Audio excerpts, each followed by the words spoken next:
বিবেক চাপ করার প্রশ্নটা আমি রেখে গেলাম যে আজকে কেন নির্বাচন হচ্ছে, নির্বাচন আদায় কারা করছে। আপনি এই 1 বছর আগে আপনাদের কি কাজ ছিল, 20 বছরের কি কাজ করেছেন?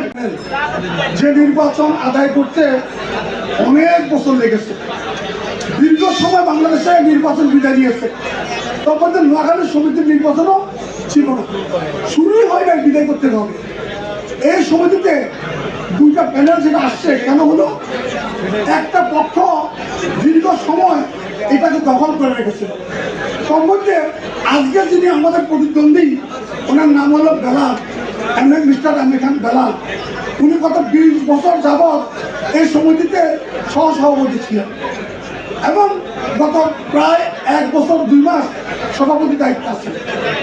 যেহেতু উনি 20 বছর অধিককাল এই সমিতিতে আছেন, উনি চাচ্ছেন যে আরো যতদিন থাকা যায় নির্বাচন ছাড়া এটা মজা পেয়ে গেছেন, উনি এখানে যেতে চান না।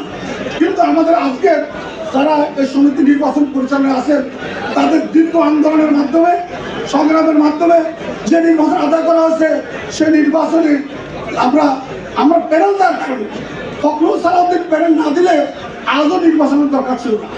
এবং আমি অনুরোধ করছি যে আমরা বিবেচনা নেবেন, বাংলাদেশের বড় শিল্পপতি হচ্ছে নোয়াখালী।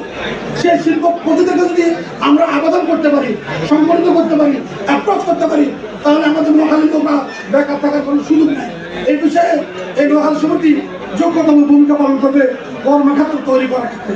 আমাদের এতক্ষণ যা বলছি সব জীবিত লোকের জন্য, এতক্ষণ যাবো জীবিত লোকের জন্য, কিন্তু আমরা প্রত্যেকে তো মরতে হবে। মরার পরে আমি অনেককে দেখছি তাদের আত্মীয়স্বজন নাই, রাত্রে মারা গেছে কেউ জানে না, সকালে তার জানাজার ব্যবস্থা করার সুযোগ নেই।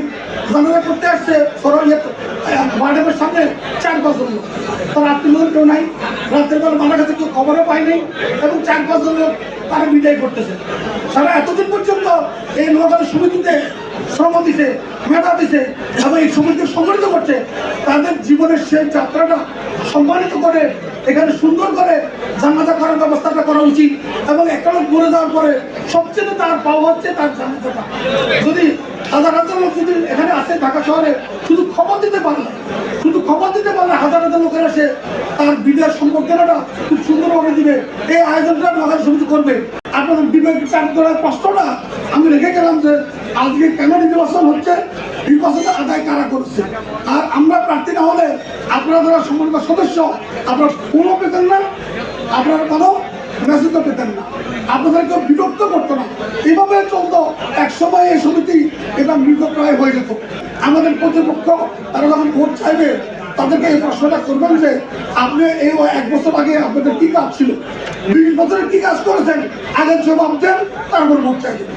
এরপর একটা বিল্ডিং ডেভেলপমেন্ট কমিটি করতে চাই, যার মাধ্যমে আগামী দিনে আমাদের নতুন সদস্য সংগ্রহের মাধ্যমে এবং নতুন পরিকল্পনা উপস্থাপন করে সেখানে একটা ঢাকা শহরে খুবই ল্যান্ডমার্ক জায়গাতে একটা বিল্ডিং করা এবং বিল্ডিং করে ভবন করা। এই ভবনটা আমি গত 25 বছর আমি ডেভেলপার, আমার মাধ্যমে ঢাকা শহরে এবং চট্টগ্রামে শত বিল্ডিং হয়েছে। ধানমন্ডিতে মেট্রো শপিং মল আমার হাতে তৈরি, আর পল্টনে পানিতে টাওয়ার আমার হাতে তৈরি। এটা একটা বিল্ডিং নোয়াখালী সমিতির একটা ভবন করাটা আমার কঠিন কাজ না, এটা খুব ছোট কাজ। আগামী 2 বছর আপনাদের কাছে পরীক্ষা দিতে চাই। এই পরীক্ষা যদি উত্তীর্ণ হয়, আগামী 2 বছর পরে আপনাদের সামনে আবার আসামের কাঠগড় দাঁড়াবো। তখন সেদিন প্রশ্ন করবেন আমরা যে ওয়াদাগুলো করছি কেন পারিনি।